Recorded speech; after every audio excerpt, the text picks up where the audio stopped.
Hello students, आज हम लोग क्लास 10th में जो दूसरा लेसन है इसे कहते हैं तंत्रिका नियंत्रण एवं समन्वय।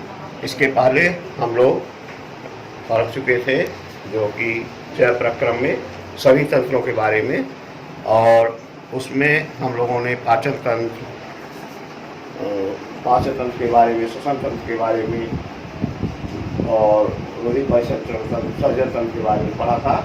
उसी क्रम में एक है जो से हम तंत्रिका नियंत्रण समन्वय के बारे में पढ़ेंगे। तो यहाँ पर देखेंगे कि जो तंत्रिका नियंत्रण एवं समन्वय दो शब्द है। तो तंत्रिका नियंत्रण क्या है इसके बारे में पहले देखेंगे कि मनुष्य के शरीर में संचालित होने के लिए तंत्रिका कोशिका है जो कि मनुष्य पाई जाती है।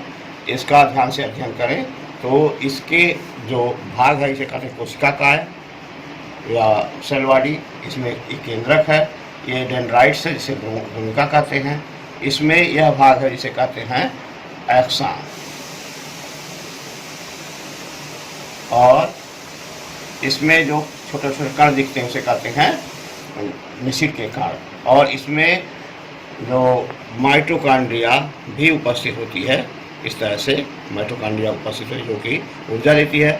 और इसमें जो भाग है, जो भाग ये बने होते हैं इसे माइलिन शीट के बने होते हैं। और इसमें जो ये है इसे कहते हैं कि रेनवियर्स के नोड, इसे कहते हैं रेनवियर के नोड। तो इस तरह से जो हम यहाँ नीचे फिर ये देखिए तंत्रिका उसका दूसरे से जुड़ी थी। इस प्रकार से तंत्रिका कोशिकाएं जुड़ती हुई पूरे शरीर में 32 जोड़ी लगभग इनसे निकले होते हैं जो कि पूरे शरीर में क्रियान्वयन के लिए कार्य करते हैं। यह कहाँ पाए जाते हैं इसको हम देखेंगे मस्तिष्क के अंदर। तो यहाँ देखेंगे मानव का मस्तिष्क जो कि लगभग 1.4 ग्राम होता है। और इसमें देखें तो मस्तिष्क में ध्यान से देखेंगे, मस्तिष्क को हम जो मस्तिष्क है वह खोपड़ी के अंतर्गत उपस्थित होता है। इसके जो बाहर जो है इसे कहते हैं मस्तिष्क आवरण। इसमें द्रव पदार्थ पाए जाते हैं, इसे स्वेट मैटर कहते हैं। इसमें ये तैरते रहते हैं, जिसमें जो तो अगर ध्यान से देखें तो इसे हम जो मस्तिष्क है वह 3 भागों में विभाजित है। इसे हम कहते हैं अग्र मस्तिष्क, मध्य मस्तिष्क और पश्च मस्तिष्क। अग्र मस्तिष्क जो हम देखें यहाँ जिसे कहते हैं फोर ब्रेन, अग्र मस्तिष्क, मिड ब्रेन, मध्य मस्तिष्क, हाइंड ब्रेन, पश्च मस्तिष्क। तो इन तीनों में हम ध्यान से देखें तो यहाँ पर जो देखेंगे, जैसे यहाँ पर पहले देख लें कि ये जो सबसे अधिक 75% भाग घेरा हुआ है यह अग्र मस्तिष्क। इसमें यह जो भाग है जो हथौड़े के आकार का दिख रहा है जिसे हम कहते हैं डायनसेफेलान। और इसमें तो ये 2 भाग ये अग्र मस्तिष्क में आते हैं, फोर ब्रेन में। फिर देखेंगे इसके नीचे जो छोटा ये भाग है, छोटा दिख रहा है, जिसे कहते हैं मध्य मस्तिष्क, मिड ब्रेन छोटा होता है। और इसके पीछे जो ये भाग है देख रहे हैं जो ऐसा, इसमें जो ये है सेरिब्रम या अनुमस्तिष्क जिसे कहते हैं, ये पश्च मस्तिष्क के पास 2 भाग होते हैं। ये पश्च मस्तिष्क में अनुमस्तिष्क आते हैं और मेडुला ऑब्लांगेटा। और इसमें जो मिड ब्रेन के ये जो पोन्स और इसके बीच में मेडुला ऑब्लांगेटा के बीच में एक गोल मटर के दाने की आकार दिखती है, इसे कहते हैं पीयूष नली। इस प्रकार से मस्तिष्क में देखें अग्र मस्तिष्क में प्रमस्तिष्क और डायनसेफेलान आते हैं, मध्य मस्तिष्क में कोई भाग नहीं होता है, और पश्च मस्तिष्क में अनुमस्तिष्क और मेडुला ऑब्लांगेटा आते हैं जिसमें मेरुदंड आती है। तो इस प्रकार से हम मस्तिष्क के बारे में देखें। और इसमें क्या कार्य हैं यहाँ देखेंगे।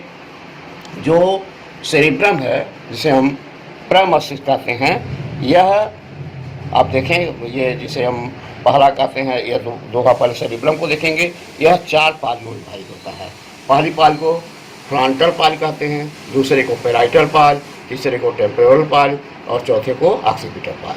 तो यह देखेंगे ये क्या करते हैं, इनके कार्य क्या हैं। यह हमारे शरीर में चेतना, बुद्धि, स्मृति, इच्छा शक्ति, वाणी पर नियंत्रण, हंसने, रोने, सर्दी, गर्मी, स्पर्श, प्रकाश पर नियंत्रण इत्यादि पर यह अपना नियंत्रण रखते हैं। इसके बाद अग्र मस्तिष्क में दूसरा जो भाग है इसे कहते हैं डायनसेफेलान। डायनसेफेलान यह एपिथैलेमस और थैलेमस दो भाग विभाजित होता है।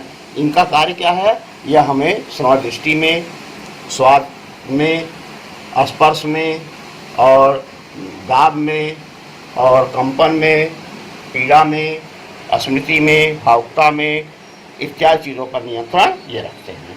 तो इस प्रकार से ये जो भाग हैं जो कि, और हाइपोथैलेमस जो होते हैं, ये तो आपके एपिथैलेमस थे। हाइपोथैलेमस यह भूख, प्यास, नींद, क्रोध, प्रसन्नता, रुधिर दाब, जल में संतुलन, ताप तथा समस्थापन में नियंत्रण करते हैं। तो ये भाग जो थे जो कि हमें अग्र मस्तिष्क के हैं। अब देखेंगे मिड ब्रेन, बहुत छोटा भाग होता है, इसे मध्य मस्तिष्क कहते हैं।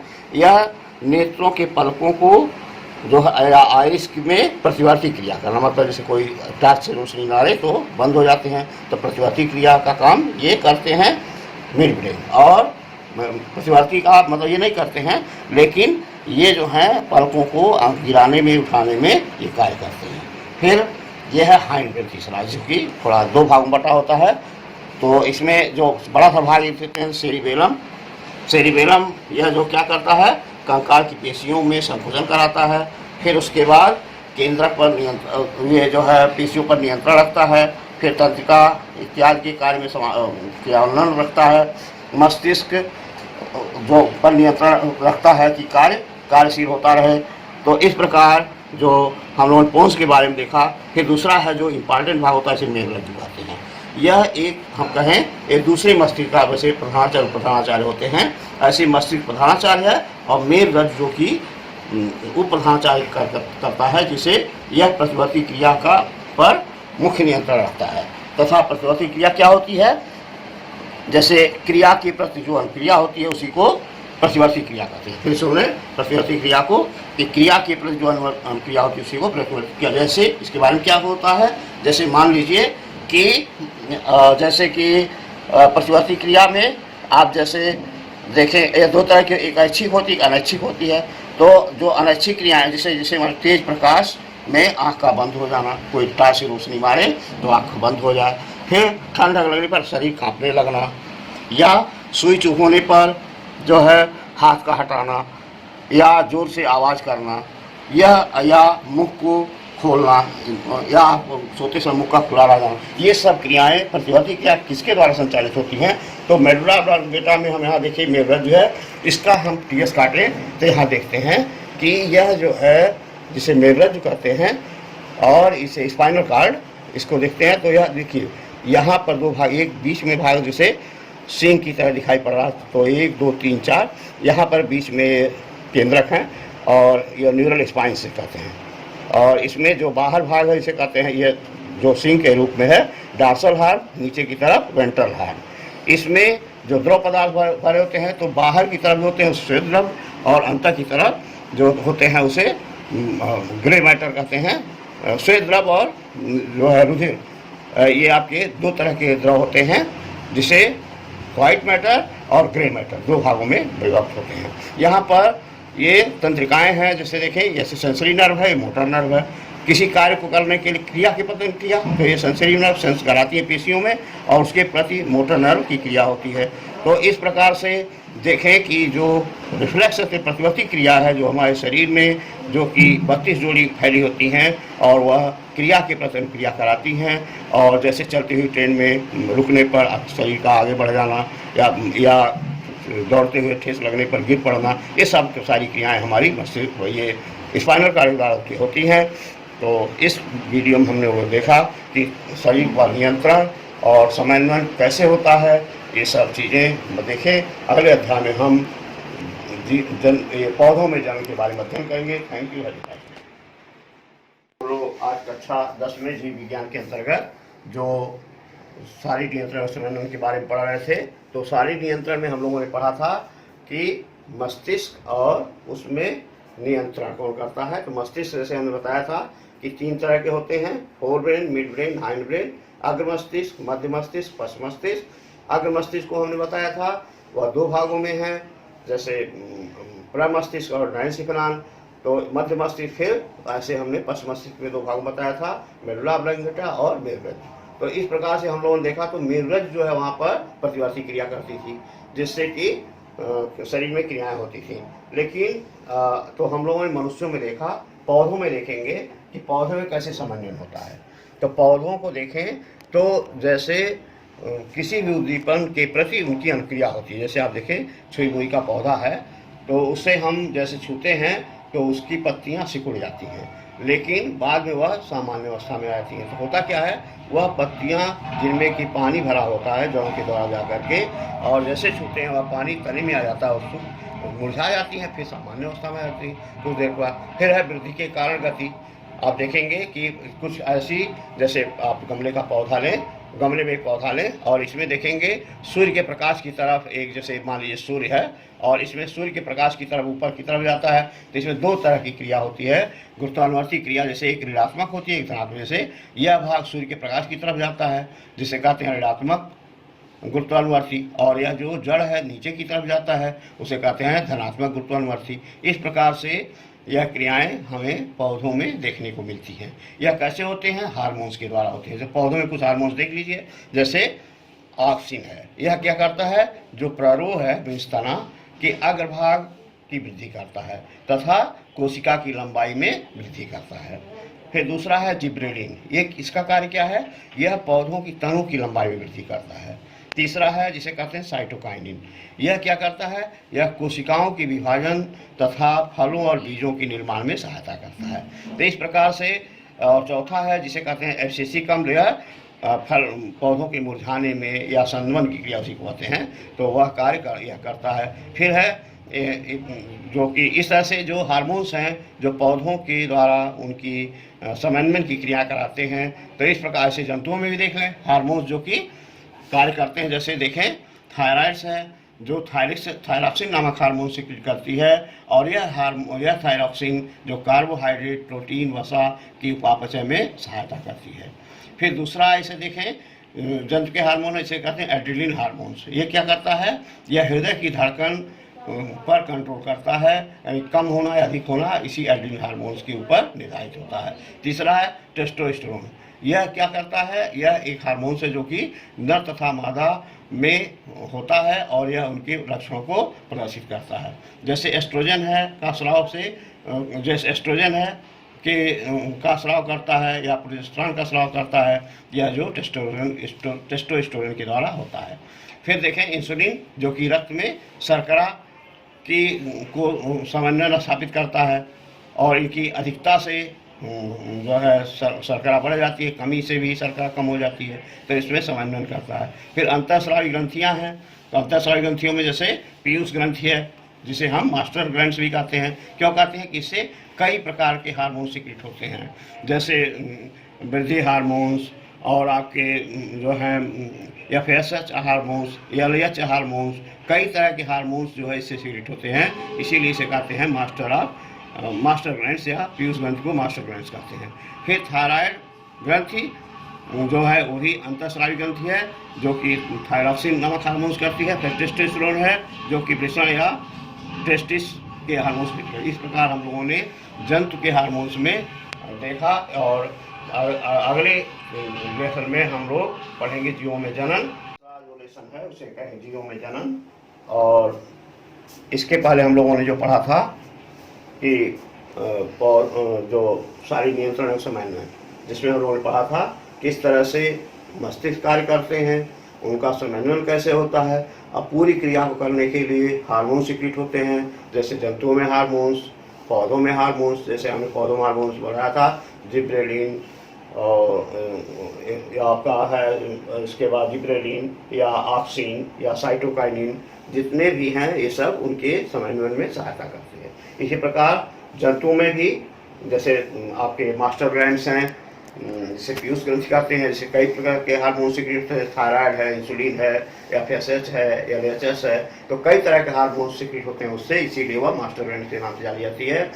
इसके अलावा भी एड्रेनलिन हार्मोन्स हैं, टेस्टोस्टेरोन्स हैं, एस्ट्रोजन है, प्रोजेस्टेरोन है, कई तरह के हार्मोन्स हैं जो सिक्रीट होते हैं, जो कि जैसे टेस्टोस्टेरोन है जो कि वह आइसोलेट करते हैं फीमेल और मेल को। ठीक इसी प्रकार से अब तीसरे लेसन में हम पढ़ेंगे जीवों में जनन कैसे होता है।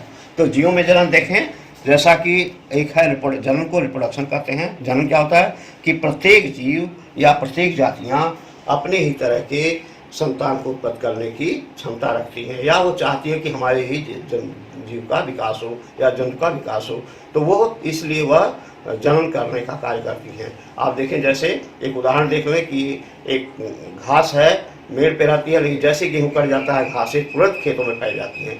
तो इस प्रकार से वह अपने ही प्रत्येक जातियाँ अपने, जैसे कुत्ते हैं, बिल्ली हैं, सब लोग चाहते हैं मेरी ही जात का विकास हो, इसलिए उनमें जनन की आवश्यकता होती है, वह अपनी जात का विकास करना चाहती हैं।